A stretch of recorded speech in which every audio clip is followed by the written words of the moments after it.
আন্তর্জাতিক অপরাধ ট্রাইব্যুনালের তদন্ত সংস্থা জুলাই গণঅভ্যুত্থানে সংঘটিত মানবতাবিরোধী অপরাধের তদন্তকালে সাবেক প্রধানমন্ত্রী শেখ হাসিনার কয়েকটি অডিও রেকর্ড জব্দ করে এবং সেটি যথাযথ কর্তৃপক্ষের নিকট থেকে তার যথার্থতা যাচাই করে ফরেনসিক রিপোর্ট গ্রহণ করে। ফরেনসিক রিপোর্ট থেকে দেখা যায় যে এটি সাবেক প্রধানমন্ত্রী আসামি শেখ হাসিনার ভয়েস এবং তিনি আন্দোলন চলাকালে লেথাল উইপন অর্থাৎ মারণাস্ত্র ব্যবহার করে আন্দোলনকারীদেরকে হত্যার নির্দেশ প্রদান করেছিলেন। তদন্ত সংস্থা তদন্ত প্রতিবেদনের সাথে উক্ত অডিও রেকর্ড সহ অন্যান্য ডকুমেন্ট প্রসিকিউশনের কাছে হস্তান্তর করে। প্রসিকিউশন এটিকে বিচারের জন্য ট্রাইব্যুনালে ইতোমধ্যে দাখিল করে দিয়েছে। আগামীকালকে ট্রাইব্যুনালে অভিযোগ গঠনের উপরে আদেশের জন্য দিন ধার্য আছে।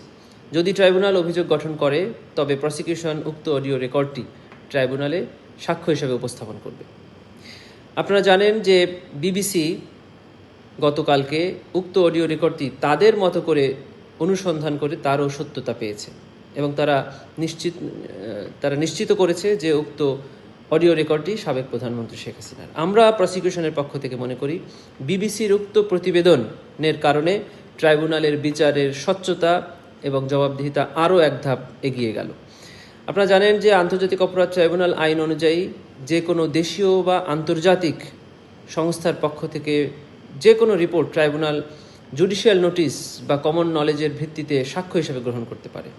আমরা এটিকে ট্রাইব্যুনালে উপস্থাপন করব এবং ট্রাইব্যুনাল আশা করছি এটিকে যথার্থ রায়ের মাধ্যমে গ্রহণ করবেন এবং এই রিপোর্টের কারণে আন্তর্জাতিকভাবে এই ট্রাইব্যুনালের বিচার স্বচ্ছতা পেল এবং আরও এক ধাপ এগিয়ে গেল।